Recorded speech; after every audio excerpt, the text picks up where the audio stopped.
నడపలేము ఇటువంటి కార్యక్రమం. భగవంతుడు ఆయనకు ఈ అవకాశాన్ని ఇచ్చాడు. భగవంతుడు ఆయనకు ఈ అవకాశాన్ని ఇచ్చాడు. ఇటువంటి అవకాశాలు అందరికీ రావు. మనం ఇచ్చే వాళ్ళమే, ఏదో మన చేతనైంది మనం ఇచ్చే వాళ్ళమే. కానీ ఇది చేయాలంటే చాలా గొప్ప మనసు ఉండాలి. డైలీ ఇంత పెద్ద కార్యక్రమాన్ని నెల నెల వచ్చే వరకు మనకు ఏ గవర్నమెంట్ కూడా ఉచితంగా బియ్యం ఇయ్యదు. ఎక్కడన్నా ఇస్తుంది అమ్మా? చేతులు ఎత్తండి మీరు. ఎక్కడన్నా ఉచితంగా ఇస్తుందా? మీకు అందరికీ తెలుగు వచ్చు కదా, నేను చెప్పేది తెలుగులోనే. బహుశా మీకు తెలుగు వస్తుంది అనుకుంటాను. మా చేతనైన సహాయం కూడా మేము చేయడానికి ముందుగా సిద్ధంగా ఉన్నాం. ఆ భాష ఎంత కష్టపడుతున్నాడో ఒకసారి నేను ఇక్కడ సంతోష్ నగర్ ఈద్గా వెనక అష్టలక్ష్మి దేవాలయం, లక్ష్మీ దేవాలయం కట్టించాడు. ఆ కష్టం అనేది అది నాకు తెలుసు, రాజకీయ నాయకులకు తెలియదు. మన కడుపు కాలిందంటే ఎవరు పెట్టారండి మనకు. మనకు అటువంటిది భాష గారు ముద్ద పెడుతున్నారంటే ఆయనకు నా వరకు అయితే ఆయన పాదాలకు నమస్కారం చేయవచ్చు. నాకు అన్నీ ఉన్నాయి, నాకు లేనిదంటూ ఏమీ లేదు. భాష గారు ఇంతటి పెద్ద బృహత్తరమైన కార్యక్రమానికి మన ఇంట్లో ఇద్దరు పిల్లలు ఉంటేనే మనం చూసుకోలేము. ఇద్దరు పిల్లలు ఒకరిని స్కూలు పంపించాలంటే ట్యూషన్కు 400 కట్టాలి, ఇంకో దానికి ఏదైనా కట్టాలంటే నెలకు 1000 రూపాయలు అవుతుంది. ఆ పిల్లలకే ఈజీగా 1000 రూపాయలు అవుతుంది. మళ్ళీ వాళ్ళకు యూనిఫామ్, బట్టలు, గిట్టలు, భోజనాలు, గీజనాలు ఇవన్నీ చేస్తే మనం చేయలేమండి. మన చేత కాని పనిది. అటువంటిది పిల్లలు దేవుడితో సమానం, పిల్లలు దేవుడితో సమానం. అటువంటి పిల్లలు ఇంత భారీ ఎత్తున పోతే మహిళలకు నెల నెల వచ్చే వరకు 10 కేజీల 10 కేజీల బియ్యం 10 కేజీల బియ్యం మనం అందరం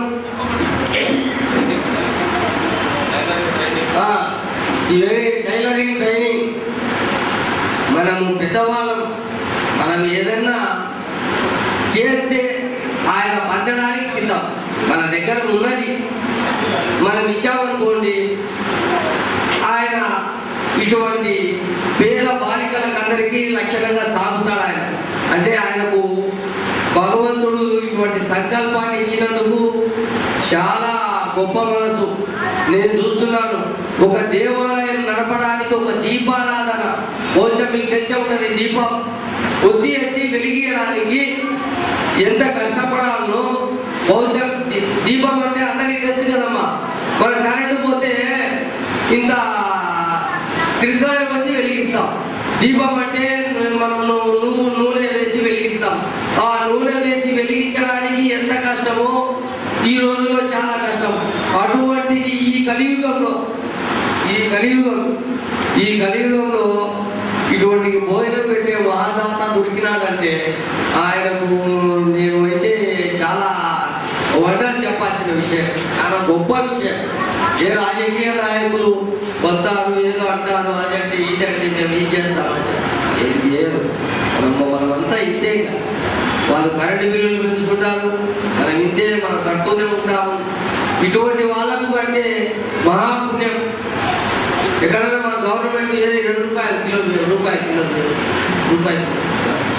కిలో బియ్యం పుచ్చిపోయిన బియ్యం ఇస్తున్నాం. మీకు భవిష్యత్తు అన్ని తెలిసే ఉంటుంది. మీరు పెద్దవాళ్ళు ఇక్కడ స్టేజీ పైన ఉన్న మహానుభావులు ఉన్నారు. వీరు నాకన్నా వయసులో చాలా గొప్పవాళ్ళు, పెద్దవాళ్ళు. వీళ్ళందరికీ తెలిసే ఉంటుంది. బహుశా భాష నన్ను ఎట్లా కనిపెట్టాడో మా గుడి దగ్గరికి వచ్చాడు. స్వామి, ఎట్టి పరిస్థితుల్లో మీరు రావాలి, ఈ కార్యక్రమాల్లో మీరు రాకపోతే మేము ఒప్పుకోము.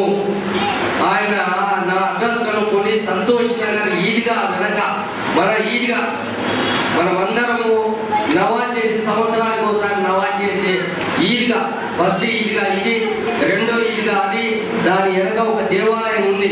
ఆ దేవాలయం అది నేను చాలా కష్టపడి కట్టించానండి. భిక్షాటన నేను కూడా ఎలా చేశానంటే చాలా దాని విలువ నాకు తెలుసు. ఆ భాషా విలువ గారు నాకు చాలా తెలిసిపోయింది. ఇప్పటికే ఇంతటి బృహత్తరమైన కార్యక్రమం చేస్తున్నాడంటే చాలా గొప్ప మనసు ఉండాలండి. భగవంతుడు ఇచ్చిన సంకల్పం ఆయనలో చాలా ఉంది.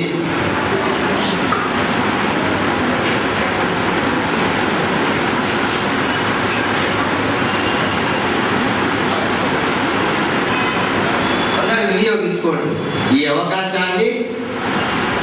ఇంకోటండి, మనకు చేతనైన సహాయం చేద్దాం. చేతనైంది చేస్తే ఈ జన్మలో ఈ శరీరము చివరికి మట్టిలోకి వెళ్ళిపోవాల్సిందే. శరీరం శాశ్వతం కాదు. చివరికి మన శరీరము మట్టిలో వెళ్ళిపోవాల్సిందే. ఎంత ఉంటుంది అనేది నమ్మకాలు లేవు మనకు. భగవంతుడు మనకు మానవ జన్మను ఇచ్చాడు. ఇటువంటి మంచి జన్మ, ఈ జన్మ వస్తుంది అండి. మనం కోరిన ఫలాలు తింటున్నాం, కోరిన వంటలు తింటున్నాం. మరి కప్పలు తినవు, పాములు తినవు. మనం కోరిన రకరకాల రుచులు చేసుకొని తింటున్నాం. ఈ శరీరానికి కోరినన్ని రుచులు కావాలి, ఈ నాలుగు అంత రుచులు కావాలి. అటువంటప్పుడు మనము ఇటువంటి భాష లాంటి కష్టపడే మనస్తత్వం ఉంది. మనం సంపాదించే దాంట్లో అందులో 1 రూపాయి తీసి ఇటువంటి అనాథ బాలికలకు ఇస్తే చాలా మంచి పుణ్యం. నేనైతే అదే పని చేస్తానండి. ఎందుకంటే చూశాను కాబట్టి. మనం చూడాలి, చూసిన తర్వాత మన చేతనైంది సహాయం చేయడం మన గొప్ప మనసు అంటారు ఇది. అందులో సాయకులు బాబులు ఆయన తేడా ఉండకూడదండి. ఈ అంతా మానవత్వం అంతా ఒకటే కులం. ఈ మానవత్వం అంతా ఒకటే కులము. ఈ మనమంతా కులానికి బానిస కాకూడదు. కులం మతం అటువంటిది ఏమి లేదు. భగవంతుడు పెట్టిన కులం. నిన్ను కోసిన రక్తమే, నన్ను కోసిన రక్తమే. పెద్ద చిన్న, గురువు, దైవము, భక్తి, మర్యాద ఇవన్నీ ఉండాలి. మనకు ఇవన్నీ ఉంటేనే సమాజంలో మనము పైకి రాగలం. పైకి అంటే 10 రూపాయలు సంపాదించుకోగలం. మనం సంపాదించుకున్న దాంట్లో 1 రూపాయ ఇటువంటి అనాథ బాలికలకి ఇస్తే ఎంతో ఉపయోగం. నా వరకు అయితే నేను సహాయం చేస్తానండి. నేను చూశాను, వాళ్ళకి ఇస్తే కూడా అది మంచి కార్యక్రమం. కాబట్టి మనమందరం సహాయం చేస్తే ఆ భాష కొంచెం ముందుకు పోతాడు, తృప్తిగా ముందుకు పోతాడు. ఎందుకంటే మనం ఇంట్లో 2 పిల్లలు కూడా మెయింటైన్ చేయలేము. ఆయన అంతమంది సంతానం. ఎంతమంది ఉంటారండి సంతానం? 70 మంది సంతానం. 70 మంది సంతానాన్ని ఆ భగవంతుడు పోషిస్తున్నాడంటే గొప్ప విషయమే. ఏమండి, గొప్ప విషయమా కాదు? ఎవరు చేయస్తారా గొప్ప విషయం అని? అంటే గొప్ప విషయం కాదని ఎవరు చేస్తారు మీరు అంటే తక్కువ. భాష గొప్పవాడండి, మహానుభావుడు. ఇటువంటి కార్యక్రమాల్లో మనం అందరం పాల్గొందాం.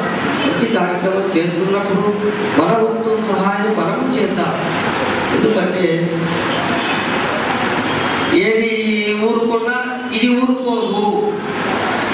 ఇది కొట్లాడుతుంది, కడుపు కొట్లాడుతుంది.